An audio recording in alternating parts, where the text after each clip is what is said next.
Voltage क्या है, hero का रोल कर रहा है, इलेक्ट्रिक करंट जो है वो हीरोइन का रोल कर रही है, परेशान कौन कर रहा है, रेजिस्टेंस, ये बेहुदा विलन का रोल कर रहा है। जैसे ही वोल्टेज क्या करता है, करंट को ले जाता है, चल भाई चल तू अब चल, जैसे ही लेके अपने हीरोइन को निकलता है बाहर, परेशान करने के लिए विलन आ जाते हैं। तो वो विलन कौन होता है, रेजिस्टेंस। राधे राधे सभी को। देखिए आज समझेंगे हम लोग ट्रिपल आर। क्या आप समझने के लिए हो तैयार? आप देखिए एक मैं लाइन बोलूंगा, आप उस लाइन को याद रखिएगा भाई। रेजिस्टेंस इलेक्ट्रिक करंट को करता है बीमार, बेचारा वोल्टेज भी रहता है परेशान। वाह वाह सर जी, क्या शायरी कही है, वाह मजा आ गया।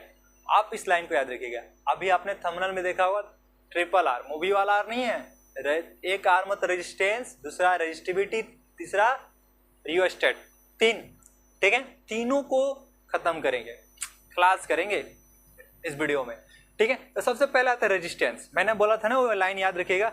रेजिस्टेंस इलेक्ट्रिक करंट को करता है बीमार, बीमार करने में मतलब क्या, उसको तंग करता है, परेशान करता है, बेचारा परेशान रहता है इलेक्ट्रिक करंट, वो परेशान रहता है। लेकिन भाई वोल्टेज कहाँ है, यहाँ पर दिक्कत में पड़ा है इलेक्ट्रिक करंट को देखकर, उसको क्या है परेशानी हो रही है जब वो बीमार पड़ा है। तो भाई वोल्टेज जो है ना वो, आ जाओ एक फिल्म के दुनिया में समझ लेते हैं इसको। वोल्टेज क्या है, हीरो का रोल कर रहा है, इलेक्ट्रिक करंट जो है वो हीरोइन का रोल कर रही है, परेशान कौन कर रहा है, रेजिस्टेंस, ये बेहुदा विलन का रोल कर रहा है। जैसे ही क्या होता है भाई देखो इतना तो तुम्हें पता है कि वोल्टेज के बिना करंट चल नहीं सकता है। अब करंट के बिना वोल्टेज का कोई वैल्यू ही नहीं है, कौन पूछेगा, कोई पूछेगा नहीं, पूछ सकता है वोल्टेज को। तो वोल्टेज के बिना करंट भी नहीं, करंट के बिना वोल्टेज भी नहीं, ठीक है। जैसे ही वोल्टेज क्या करता है, करंट को ले जाता है, चल भाई चल तू अब चल, जैसे ही लेके अपने हीरोइन को निकलता है बाहर, परेशान करने के लिए विलन आ जाते हैं। तो वो विलन कौन होता है, रेजिस्टेंस, ठीक है। तो यहाँ पर हम रेजिस्टेंस को ही समझेंगे भाई। रेजिस्टेंस क्या होता है पहले हम समझते हैं, इसका डिफरेंस है, it is the property of conductor. अच्छा मेरे भाई एक बताओ, कोई भी कंडक्टर हो, कोई भी भाई, जैसे मेरे ये वायर है, ठीक है, कंडक्टर है, इसमें भी रेजिस्टेंस है। कोई भी कंडक्टर भाई, कंडक्टर ही नहीं, कोई भी वस्तु हो, ये भी इसमें भी रेजिस्टेंस है।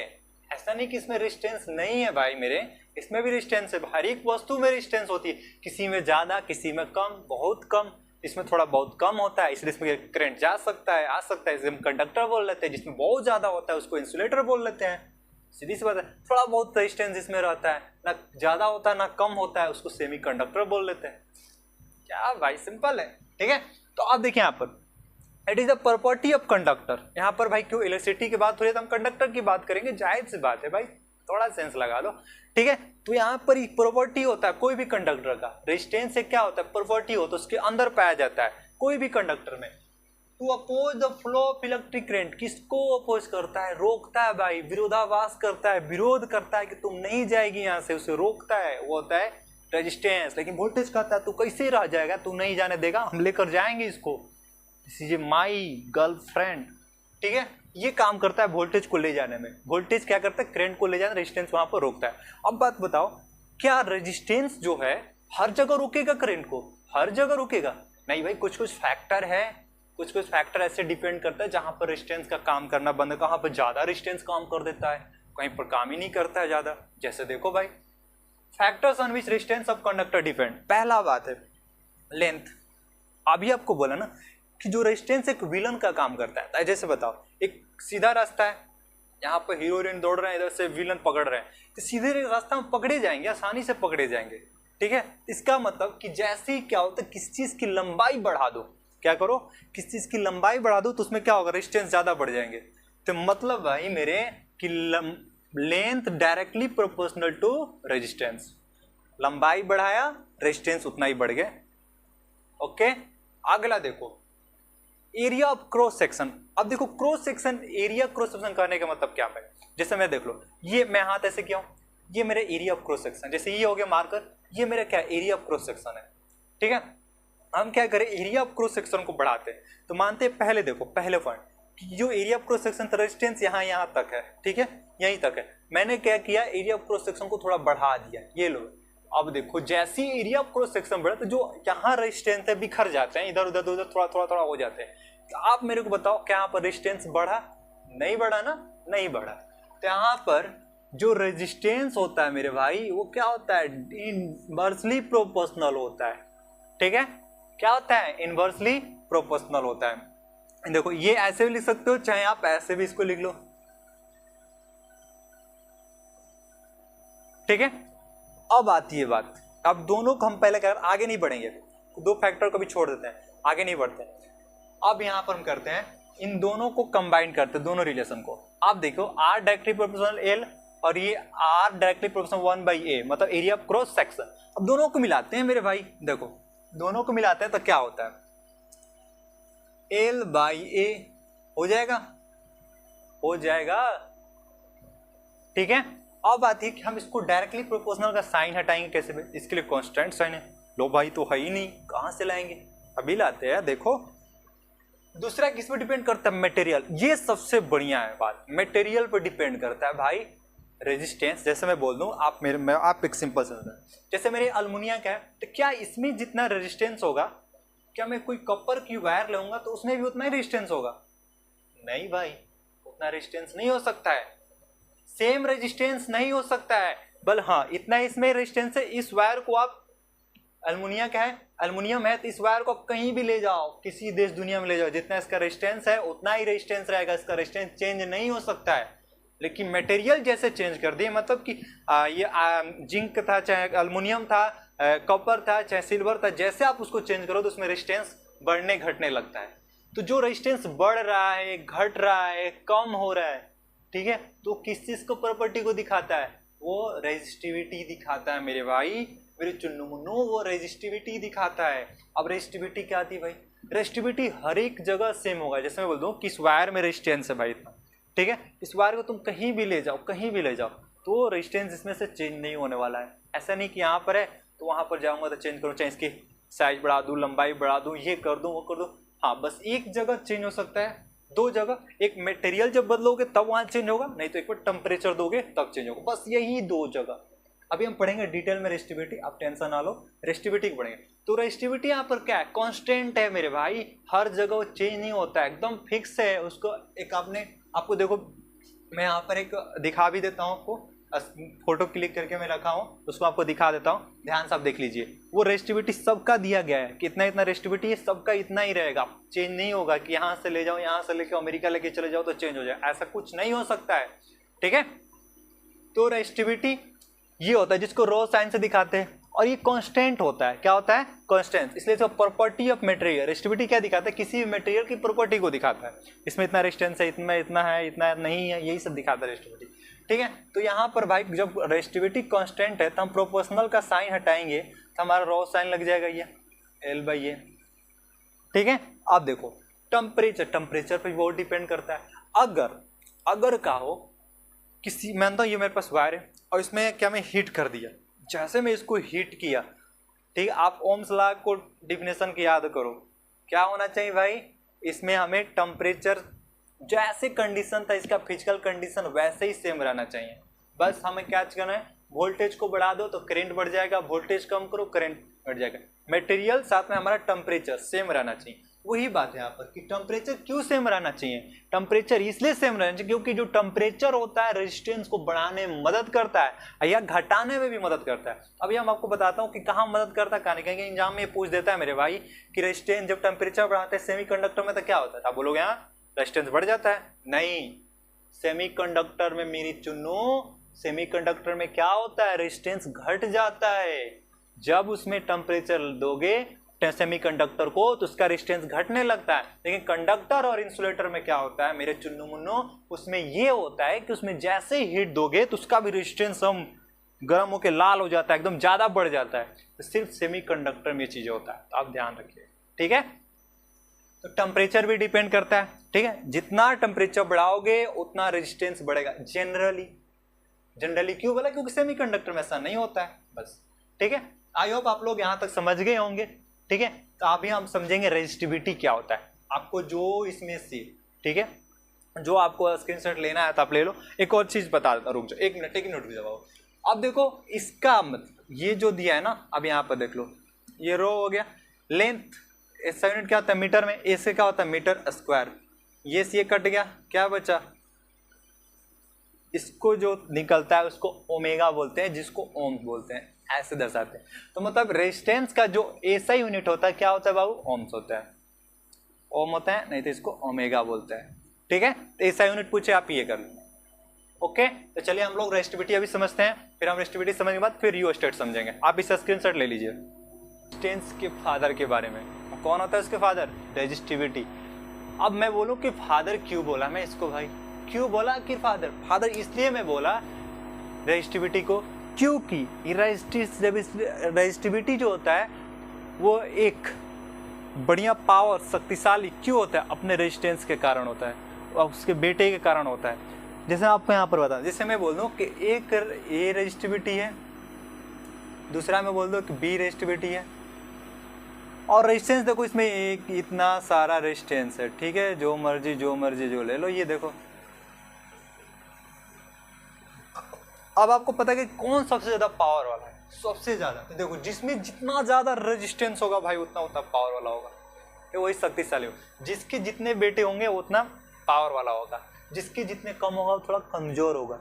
ठीक है, तो यहाँ पर 4 इसका रेजिस्टेंस है, इसका 5 है, तो इसका रेजिस्टिविटी ज्यादा है और इसके पास कैपेसिटी ज्यादा है, इसके पास रेजिस्टेंस ज्यादा है, ये ज्यादा करंट को रोक सकता है। ये पावर होता है, ये होता है रेजिस्टिविटी। तो मतलब आप समझ जाना कि रेजिस्टिविटी कहने का मतलब बहुत सारी रेजिस्टेंस, ठीक है, मिला के एक रेजिस्टिविटी का नाम देते हैं। ठीक है, और रेजिस्टिविटी जो होता है मेरे चुन्नू मुन्नू, वो क्या होता है? हर जगह कांस्टेंट होता है। जैसे मैं आपको बता दूं, ये मार्कर है। ठीक है, ये मार्कर में जितना रेजिस्टेंस है, अभी जितना रेजिस्टेंस है, ठीक है, इस मार्कर को मैं लेके चले जाऊं कहाँ? अमेरिका, तो क्या वहां पर रेजिस्टेंस घट जाएगा? नहीं घटेगा। घट सकता है बस 2 ही फैक्टर पर, 2 ही फैक्टर पर। क्या मैं कर सकता? इस मार्कर के साथ ढेर से क्या हो सकता है? काट दूंगा तो रेजिस्टेंस घटेगा? नहीं भाई, उतना ही रहेगा। साइज छोटा कर लो, बड़ा कर लो, जो मर्जी कर लो, नहीं। हाँ, बस एक जगह इसको जो मैं हीट करूंगा, टेम्परेचर दूंगा वहां।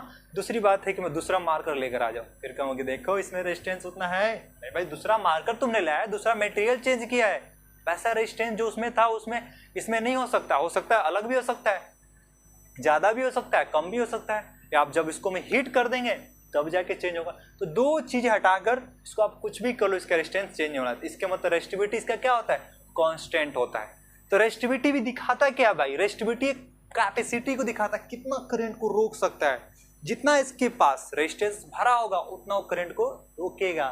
तुम नहीं आ सकती करंट रेजिस्टेंस के कारण, इसके पास ये पावर। तो चलिए थोड़ा इसका डिफिनेशन को समझ लेते हैं। It is a property of material. ये क्या होता है? किसी भी मटेरियल का एक प्रॉपर्टी होता है, गुण होता है मेरे प्यारे, गुण होता है। इट डज नॉट चेंज, ये चेंज नहीं होता है। अभी पता है ना, शेप से, साइज से, और क्या दिए? मटेरियल के शेप साइज कर लो, बढ़ा लो, घटा लो, लंबाई कर लो, रेडियस बढ़ा लो, डायमीटर बढ़ा लो, एनीथिंग कुछ भी करो, उसका रेजिस्टेंस चेंज नहीं होने वाला। जितना है उतना ही रहेगा। जितना काट दो फिर इसका क्या रेजिस्टेंस सेम ही रहेगा। ठीक है, अब आते हैं अगला, रेजिस्टिविटी ऑर्डर। रेजिस्टिविटी ऑर्डर मतलब किसमें कितना ज्यादा रेजिस्टेंस होता है, किसमें कम होता है, ज्यादा होता है, ये सब देखते हैं। देखो पहले देखो, इंसुलेटर होता है ना मेरे भाई, इसमें बहुत ज्यादा रेजिस्टेंस होता है, बहुत ज्यादा रेजिस्टेंस। इसका रेजिस्टिविटी ऑर्डर क्या होता है? ज्यादा होता है इंसुलेटर के, इसलिए तो इसमें करंट पास होता है। क्या इंसुलेटर है ना, इंसुलेटर है, इसमें करंट पास होगा नहीं, क्योंकि इसमें बहुत सारे रेजिस्टेंस भरे हुए हैं। इसके लिए इसमें रेजिस्टिविटी भी ज्यादा है, रेजिस्टिविटी की कैपेसिटी ज्यादा है कि करंट को रोक सके, ये होता है। एलॉयज थोड़ा उससे कम होता है रेजिस्टेंस, उससे भी कम, एलॉय से कम होते क्या होता है भाई? मेटल्स, जो हम लोग प्राय कंडक्टर कहते हैं, जिसको यूज करते हैं इलेक्ट्रिसिटी पास करने में, इसलिए यूज करते हैं। उसमें रेजिस्टेंस कम होता है, थोड़ा आराम से वोल्टेज व करंट को लेके चल देता है रास्ता में, चलो काम करते हैं अपनी, निकल जाता है रास्ते के लिए। तो ये मेटल्स कंडक्टर में हो सकता है। यहाँ वोल्टेज लेके आएगा, करंट को आए, रेजिस्टेंस से जब बैठा है मारेगा खूबी ना, तुम आएगा कहाँ से यहाँ पर? ये होता है इंसुलेटर। तो आप समझ गए यहाँ पर सब खेल किसका है? रेजिस्टेंस का। बस अगला देखते हैं, copper aluminium use for transmission. Copper aluminium क्यों ट्रांसमिशन लाइन के लिए यूज करते हैं, क्यों इलेक्ट्रिसिटी में, क्यों उसका वायर भी बनाने के यूज करते हैं? इसलिए करते हैं मेरे भाई कि वो क्या मेटल है, उसमें दूसरी बात रेजिस्टेंस होता है, और ये कंडक्टर तो कहेंगे ही ना, जब इलेक्ट्रिसिटी इसमें पास होगा तो भाई कहेंगे ही ना, सीधी सी बात है, उसको हम कंडक्टर कहेंगे, तो इसलिए इसको ट्रांसमिशन। दूसरा दिया इंसुलेटर, इसमें रेजिस्टेंस भर भर के भरा रहता है। इसे दिया रबर हो गया, ग्लास हो गया, प्लास्टिक हो गया, इनमें क्या होते हैं मेरे भाई? बहुत ज्यादा रेजिस्टिविटी होती है, बहुत ज्यादा मात्रा में रेजिस्टिविटी होती है। इसका ऐसा यूनिट क्या होता है? ओम मीटर। ठीक है, आप बता रहे हैं, अब कभी कभी एग्जाम में पूछ देता है कि रेजिस्टेंस और रेजिस्टिविटी के बीच में आप डिफरेंस करो, तो पहले आपको क्या बताना है भाई कि जो रेजिस्टेंस होता है किस किस चीज़ पे डिपेंड होता है, आप बता देना। क्या इन चीज़ पे डिपेंड होता है, लेंथ पर, एरिया पर, दूसरी मटेरियल उसका होगा, फिर उसका टेम्परेचर। ठीक है, ये किस पे डिपेंड होता है? लेंथ एरिया पर नहीं डिपेंड करता है, ये सिर्फ किस पे, मटेरियल चेंज हो तब, या टेम्परेचर पर डिपेंड करता है। बस इतना ध्यान रखना है। दूसरी अगर क्या लेना, इसका एसआई यूनिट बता दीजिएगा। हाँ, इसका एसआई यूनिट ये होता है, इसका एसआई यूनिट क्या होता है, ओम होता है, उसका ओमीटर होता है। कभी कभी एग्जाम में बाबू ये पूछ देता है, एग्जाम में कभी ये पूछ देता है कि आपको रेजिस्टेंस के फॉर्मूले से रेजिस्टिविटी की फॉर्मूला को निकालिए। हम अभी आपको निकाल के दिखाते हैं, देखिए। ठीक है, कैसे निकालते हैं, एक मिनट रुक जाइए। यहाँ पर हमको उसके फॉर्मूला भी निकालते हैं। पहले हमने क्या करें, रेजिस्टेंस का हमको फॉर्मूला आपको निकाले थे। देखिए रेजिस्टेंस का क्या होता है, यहाँ पर R इक्वल टू क्या होता है, ये होता है ना। ठीक है, कोई दिक्कत नहीं है ना यहाँ तक। अब देखिए हमको इससे फॉर्मूला निकालना है। ठीक है, फिर इसका एसआई यूनिट भी निकालेंगे। हम आपको एसआई इसका निकाल देते, रेजिस्टेंस का ना ओम होता है। तो अब यहाँ पर देखिए R इज इक्वल टू, ये क्या मीटर हो गया, ये क्या हो गया मेरे बाबू, मीटर स्क्वायर हो गया। हो गया, 1 मीटर से 1 मीटर कट गया ये। ठीक है, कट गया जब, तो कितना बचा हमारा, R is equal to P बटा में M। आपको पता है R मतलब ओम, वहां पर जब एसआई यूनिट में निकालेंगे इसका फॉर्मूला, तो यहाँ पर इसका भी रखेंगे एसआई यूनिट का, क्योंकि जब इनो का रखा था रेजिस्टेंस का भी ओम रखेंगे भाई एसआई यूनिट, तो हमारा ओम हो जाएगा। ये क्या बचा, P बटा में M। आपको पता है क्रॉस मल्टीप्लाई होगा तो क्या बचेगा, सॉरी P नहीं, रो बोलो, इसको रो बोलेंगे। इसको तो क्या होगा, ओम मीटर। अब एसआई यूनिट में इसका निकल गया, इस फॉर्मूले से इसका एसआई यूनिट निकल गया। तो कभी कभी एग्जाम में पूछ देता था, आप आसानी से ऐसे कर लीजिएगा। आप क्या, यहाँ पर R की जगह ओम रख दीजिएगा, लेंथ की जगह मीटर होता है, एरिया की जगह एरिया क्रॉस होता है, मीटर स्क्वायर होता है। 1 मीटर से 1 मीटर कट जाएगा, बचेगा ओम, रो बटा में M। यहाँ पर रो बटा में M, यहाँ पर ओम रहेगा, मल्टीप्लाई कर दीजिए, rho equal two ohm metre. ठीक है, तो यहाँ तक आप लोग समझ गए होंगे। तो फिर अगला हम देखेंगे रियोस्टेट क्या होता है। आपको इसमें से जो भी स्क्रीनशॉट लेना, आप इससे स्क्रीनशॉट ले लीजिए। चलिए अब हम लोग रियोस्टेट के बारे में सोचते हैं। जो रियोस्टेट होता है ना, वो रेजिस्टेंस के दादाजी होते हैं। क्यों? क्योंकि इसके पास इतने पावर होता है, इतने क्षमता होता है, वो रेजिस्टेंस को बढ़ा सकता है, घटा सकता है। मतलब रेजिस्टिविटी की कैपेसिटी को बढ़ा भी सकता है और घटा सकता है। रियोस्टेट एक डिवाइस होता है। क्या होता है? डिवाइस होता है। It is a device which helps to change the resistance. वो बढ़ा भी सकता है, घटा भी सकता है। किसके लिए परेशानी कर सकता है? करंट के लिए। किसके लिए? करंट। जब रेजिस्टेंस बढ़ जाएगा तो करंट बेचारा घट जाएगा, आराम से जाएगा धीरे धीरे। इतना भीड़ भड़ाका हो जाएगा रेजिस्टेंस को लेकर, करंट इतनी जल्दी पास ही नहीं होगा, जल्दी फ्लो ही नहीं होगा उसमें। ठीक है, उस सर्किट में क्या होता है, सर्किट जोड़ दो, उसमें रियोस्टेट जोड़ दो। मतलब बढ़ाना है, बढ़ा दो फटाक से, तो क्या होगा, रेजिस्टेंस उसमें बढ़ जाता है। उसी को हम रियोस्टेट बोलते हैं। अब देखो रेजिस्टेंस को हम लोग कैसे सिंबल में दर्शाते हैं। इससे ऐसा सिंबल आपको दिख जाए तो आप ये रेजिस्टेंस समझना, रेजिस्टिविटी आपका ऐसे सिंबल में, ऐसे एक तीर का साइन, एक ऐसे नीचे एरो की साइन। ठीक है, तो ये रेजिस्टिविटी का होता है। तो मुझे आशा है कि आप लोग अच्छे से इसे समझ गए होंगे। तो अगला जो हम वीडियो लेकर आएंगे वो हमारा होगा रजिस्टर के बारे में, कॉम्बिनेशन ऑफ रजिस्टर सीरीज में और पैरेलल में। ठीक है, इसके पहले हम इसके रिलेटेड जितने सारे न्यूमेरिकल क्वेश्चन हैं हम आपको साथ में कराते चलेंगे। अगला जो वीडियो हमारा आएगा वो हमारा न्यूमेरिकल क्वेश्चन का ही आएगा मेरे बाबू।